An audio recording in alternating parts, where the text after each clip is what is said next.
Hello guys, eto. Nagluto ako ng nilagang buto-buto. Ay.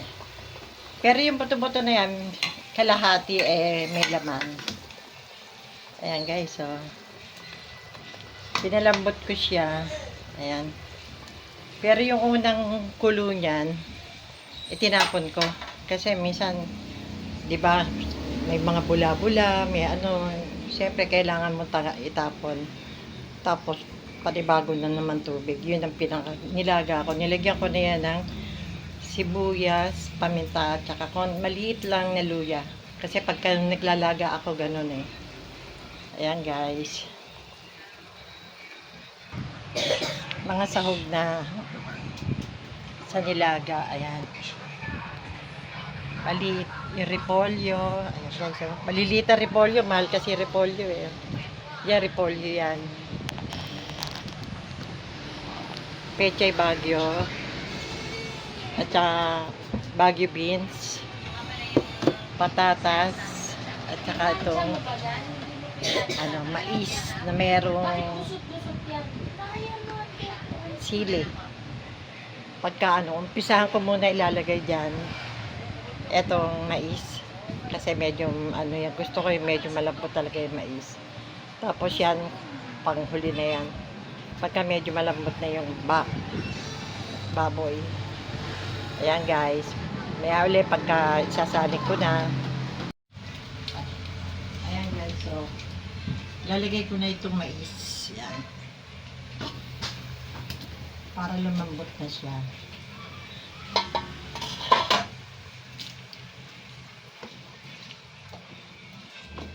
Tapos, lagyan ko siya ng pork cubes. Pampadagdag lasa.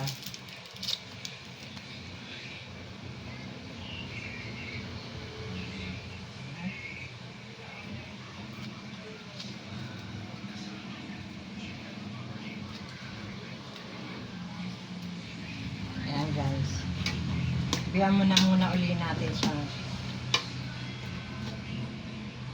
Lumambot ng konti yung mais.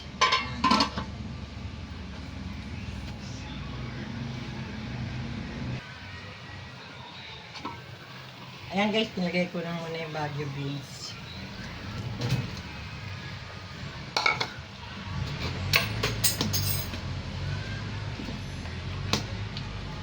Masarap kasi sa nilaga, maraming gulay.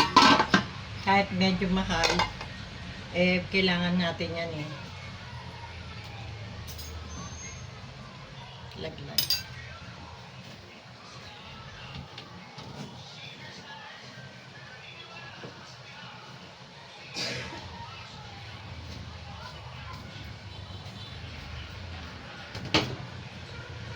Tapos guys, lagyan na rin natin yung patatas. Ayan. Lagay ko na yung patatas. Kasi medyo luto na yung Nilagay ko na rin yung repolyo.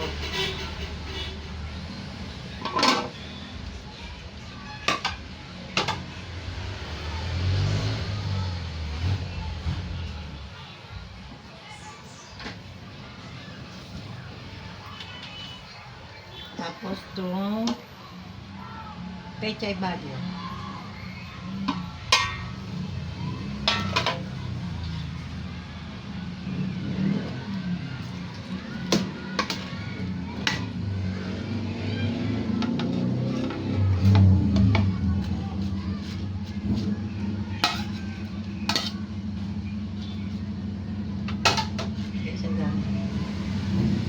Tapos lagay na rin natin ang sili, pansigang.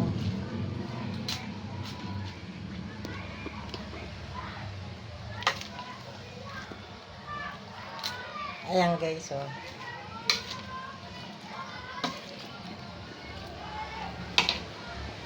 Tungka. Dadagdagan ko siya ng tubig kasi kulang siya sa tubig eh. Ayan guys, oh. Nailagay ko ng lahat ng gulay. Pakukulingin ko na lang to.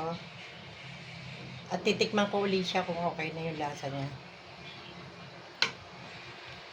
At mamaya lalagyan ko na lang siya. May asin na yan pero kulang eh. Lalagyan ko siya ng konting patis. Kasi nakakapagpalasa yan sa nilaga. Ayan guys. Mamaya na lang pag malambot na.